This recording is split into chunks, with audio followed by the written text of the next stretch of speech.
Hello, everybody. I will let this play in the background as we kind of go through it, but after taking a look at the 1 minute update summary for EpicSeven, there's a lot of things to kind of take a look at here. First and foremost, of course, there is the new episode. We've also got Politis and 2 new 3-stars, and I'll be honest, even before we get to the next section about the quick battling and stuff, what to expect from this update or from this update summary as opposed to the Marrow Mail is definitely going to be just Politis related announcements. Now, Marrow and Mail is likely going to be what the exciting big update that everyone's kind of waiting for and very jazzed and very excited for, whether that's a collab, something new, etc. I don't know what it is, but from what I can tell, just as a PSA at the very beginning of this, any news specific to the Marrow and Mail or the collab would very likely not be, I guess, teased or talked about specifically in this update, although there are a lot of things that they did add here. However, in terms of exactly what the missing information is or what the teaser for the Friday Marrow and Mail is, that will have nothing to do with Politis. That will have nothing to do with this patch. Let's move on as we get into the video. So the next thing that they've announced is quick battling and the way it works. There was an update to it, which I think is pretty exciting, but as you can see here, there's also the arena schedule, the Guild War schedule, Heroes Legacy Epic Pass, which I don't know if I like, if I dislike. Not entirely sure because we don't know values yet, but you'll see about that later. The Abyss entry, very good, and of course the UI improvements, all very nice things for people that have played for a long time, but of course not on the same caliber or even as cool as, of course, something like a collab announcement, or of course Emma Politis, who I think a lot of you guys are probably also excited about. So here's the episode. Well, let's take a look, of course, at the Politis announcement. We're almost through episode 5, by the way. Life is full of suffering. Let this be your paradise. That was pretty cool. She did like this little skip and jump at the very beginning. I don't know if you guys caught that. Life is full of suffering. That is so cool. I love that. I love that. That's such a unique, like, or that's such like a different kind of thing to see. And of course, the visualization of all these, of all this stuff, and whether this is, you know, an indicator for Shadow, you know, Shadow and Eminence, or Eminence and Shadow, whatever it is, it doesn't matter. The teaser and the hint from Marrow and Mill should have nothing to do with this this update, unless if they announce something in the announcement later. But see Phantom Politis. We don't know what her kit is. She looks absolutely fucking ridiculous, though. Visually, of course. Now, of course, again, I like the way that Politis looks, not just because of the way that she looks, you know, through her actual visuals. I'm sure that they'll probably make Politis, who's pretty much been one of the most disturbing characters in EpicSeven for like the last maybe 2 to 3 years in terms of stopping cleave, to be very good as well in this case. Her skills look really cool. She is a Dark Ranger, which is a little bit interesting. I don't know what she's going to do. She's probably going to be, if I had to guess, a Guiding Light user. But until we find out what she actually does in the data mine, which of course I don't understand why Smilegate doesn't deal with, we don't really know anything about her. Outside of the fact that this animation looks cool. I like it. It looks really cool. Now, there's new characters that have also been announced. This Ragnvald guy. It's a 3-star, so maybe he'll be usable for Rift. Who knows? He's water. I guess another water thief. We've got plenty of those. And there's also now a dark warrior, Pernilla. These characters almost look like they're related. If I'm mistaken and they're in the story and I haven't caught up to it, I apologize, guys. I'm very ignorant. I don't mean to be ignorant about it. But the next thing, outside of the fact that they're 3-stars and these 3-stars exist and they've been added to the game, which will probably not even be relevant because most 3-star kits aren't that important, is the new quick battling. Now, here's the thing about this. So, from what I had been told in the past, quick battling supposedly had no actual bearing on what it is, I guess, it had no bearing on your daily completions, which kind of begged the question, why would you even use these 10 battles? Because ultimately, in terms of why you would use the quick battling, you would imagine that it's either endless and you can skip ticket your way into pay to winning, which is not what they've done because you can only do 10, or you would want it to apply to the daily so you could do it a little bit quicker. And, you know, you want to, of course, you know, complete your dailies every day and make dailies go faster. These are kind of the two different major pain points for why you would want quick battling or skip tickets in general. And formerly, at least from what we had been told or shown, quick battling did not apply to the reputation increase. However, with this little animation that you see here, after he completes the hunt, you see that it actually does add towards your total daily reputation points, which is, I think that's, at least from what I'm understanding, that's what's going on, which is really good. That's something, again, that I can now understand why you would have quick battling. They did, however, explain that now it's 5 in Hunt or 5 in Spirit Altar, or you can do a total of 10 chances.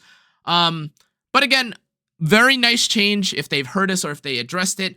Otherwise, the quick battling literally is just for people that I guess have so much excessive energy that they want to just get rid of it, to which I do understand, and people have mentioned in the past, that if you're a new player and you don't want to overcap on energy and you feel like you're overwhelmed with energy, you may find the need to use quick battling to dump out all your energy.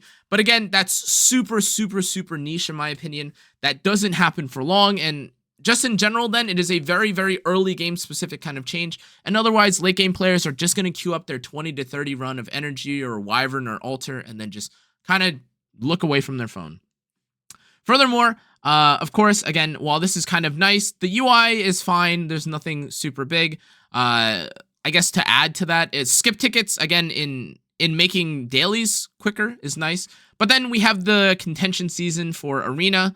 And there's now an 88 set of gear, which this looks great, right? Number one, if you guys aren't familiar with what the old or with what typically 88 counter gear looks like, especially if you're a returner or someone that's received the returner gear, which if you played EpicSeven during that period, they gave it out to everyone for free. This is actually a decent set of gear that you could probably use on someone like ML Landy, or you could maybe use it on someone like ML Bologna. Well, maybe not with the crit chance, but you get it. It's a very nice counter set of gear, primarily for your ML Landy. This is very good. I love this set of gear, or I love having a counter set that isn't so ridiculous that it doesn't feel like, you know, it doesn't feel like you're griefing by buying it. And that's what this 88 set looks like. And then there's the preseason and the oath season ending, beginning, whatever for guilds. But then the thing that we really have to talk about right now is the Heroes Legacy Epic Pass. Now, here's the thing that I'm not really sure about when it comes to this Epic Pass is that, number one, it says directly next to me, it says that it can be purchased with Skystones.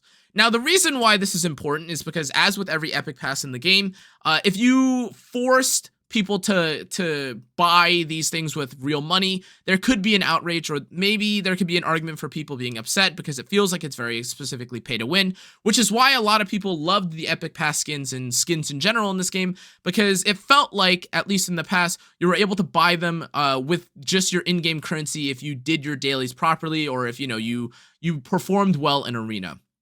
However, with the Heroes Legacy Epic Pass, this is a pass that will kind of be similar to the Expedition Pass, where whether or not the Expedition Pass or this Epic Pass is worth it primarily comes down to what the actual gear within the pass are, or what the actual contents of the pass are. I could definitely see people arguing that the pass is not worth it, especially if it's just for random RNG gear. However, I could definitely also see it being worth it if the gear has very good substats on it, or if, again, they give you some things like reforged material boxes, things of that nature. I could definitely see the value coming from the Heroes Legacy Epic Pass.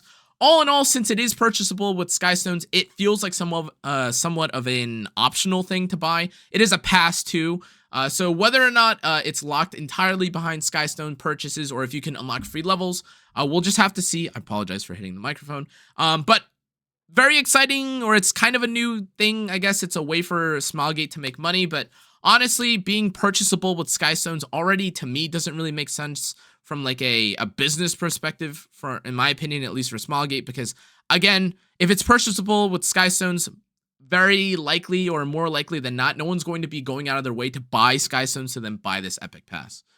And then finally, we have the Abyss entry improvements, which again is really nice. This is kind of just like a relic of the past. Now you can now do your Abyss without having to worry about like overcapping and stuff like this. And then we have the UI improvements, which again, something like being able to see your equipment score while you're reforging is just something that you should have been able to see from the beginning. But nonetheless, very happy to have it in improvements. Thank you, Smilegate. Very good. And then I guess there's also simple selection. Oh, I did not see this actually. Now you can take a look at, you can now select below certain equipment score gear. Right? That's pretty exciting. And it says right there, as you can, well, you guys might not be able to see it, but it says that you can do it during background battling and quick battling. Very nice. Okay. I mean, the insufficient penguin thing, I apologize. I guess I just skipped this whole UI improvements thing. All the UI improvements, though, long story short, everyone is going to appreciate things like this so long as they don't ruin any aspect of prior feelings akin to, you know, like when they made the UI panels look different. These are all just improvements. And if you're worried or you're curious about the next like banners that are coming out, it's Lua and Ken. Ken is kind of nice because, you know, he's an ML Ken imprint and everyone loves ER on ML Ken, at least 100, I should say. And Samsara Prayer Beads has kind of been gapped a little bit by Victoria's flag. But Samsara Prayer Beads is still kind of nice on certain characters or certain warriors, though kind of niche. And of course, Lua is Lua. She's broken if you don't have her. Maybe she's a little bit less broken, I should say, now because people are picking Laya. But now, sometimes you could just play Laya with Lua. It is what it is. And it has been announced that on 4/11, that is when Sea Phantom Politis is coming out alongside Assassin Cartusia. Well, you're only going to be doing it for Politis. That's fine. For the coin shop rotation, the bottom row doesn't matter, of course. But actually, I mean, technically speaking, if you want an imprint for Abyssal Euphine, you could argue that you would want that, or maybe for ML Crowd, but it costs so many coins, guys. I sincerely do not recommend you do that. It is so absolutely ridiculous in terms of cost, unless if you're a Giga Omega whale, but then at that point, you probably already have, you know, Abyssal Euphine at SSS. Judge Kisei, Spirit Eye Celine, Sage Ball, and Cezanne are all not that insane right now. Arguably, Sage Ball and Cezanne is the best here because, you know, he's great at dealing with anti-cleave. Maybe something similar with the Spirit Eye Celine, but all these characters are kind of not on an insane rise. They're decent, especially if you're fighting against cleave, but otherwise, I don't know how insanely valuable these characters are, especially for 40 coins.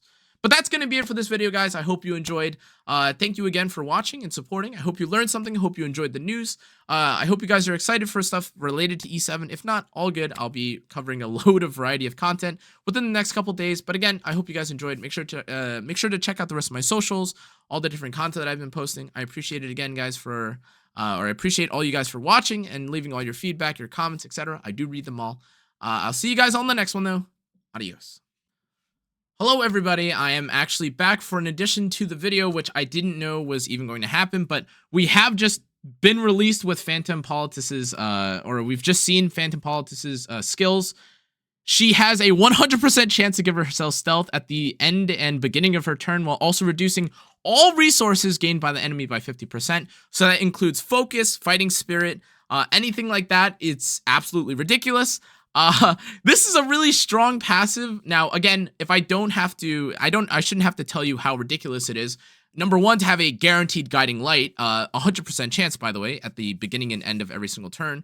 But also, you'll notice there was a Lua banner at the end of what I just mentioned. And for that Lua banner, guess what? Now you could use Spatial Temporal Fan and make 2 of your characters permanently stealth, or not permanently stealth, but stealth with this character, which is absolutely ridiculous. And if that wasn't enough for you, her S3, what her S3 does is that it's essentially Conqueror Lilius. This character is basically Conqueror Lilius, or kind of feels like Conqueror Lilius mixed with like a Lua, because you get to dispel 2 buffs from all allies and also decrease their speed by 2 turns, in addition to pushing every single character back by 20%. Which just obviously makes sense because Politis just had to absolutely break the game in terms of value.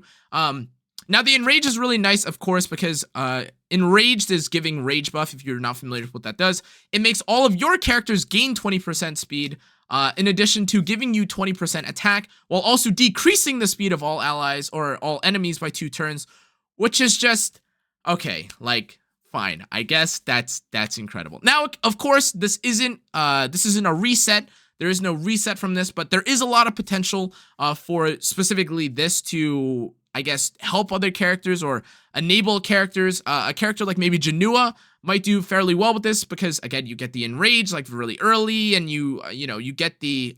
Actually, if I'm not mistaken, I think Cannaaaa might actually be able to use his S1 passive if he's enraged. I don't know if you have to get the... I can't remember directly off the top of my head if he can get the enrage off of that. But there is a lot of characters that could make use of the Fanatic Ball enrage plus speed down and decrease. And none of that is even quite as ridiculous as the fact that her S1, oh, where is it? Her S1 strips one buff and also triggers a dual attack with the ally with the highest attack. Now, if you were thinking that maybe in a sense this feels a little bit ridiculous or kind of similar to Conquer Lilius, well, it does, because they're basically similar in a lot of ways, except for the fact that one character doesn't give a barrier and provokes, and the other character decides to, I don't know, remove any character like Navy Captain Landy or a character like Abyssal Euphine from ever, you know, or not ever, but from gaining their bar as quickly. That's pretty significant. I think it's huge value, but the enrage, the dual attack, all this stuff is really crazy. Who knows how ridiculous she'll be? I just think that from what our initial opinions and what I've seen from the character so far, she's obviously going to be paired with a character like Cannaaaa.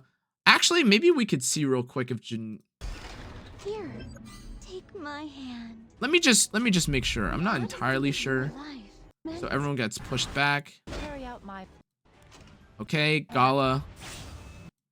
Does he just use his S1? I hope they just use his S1.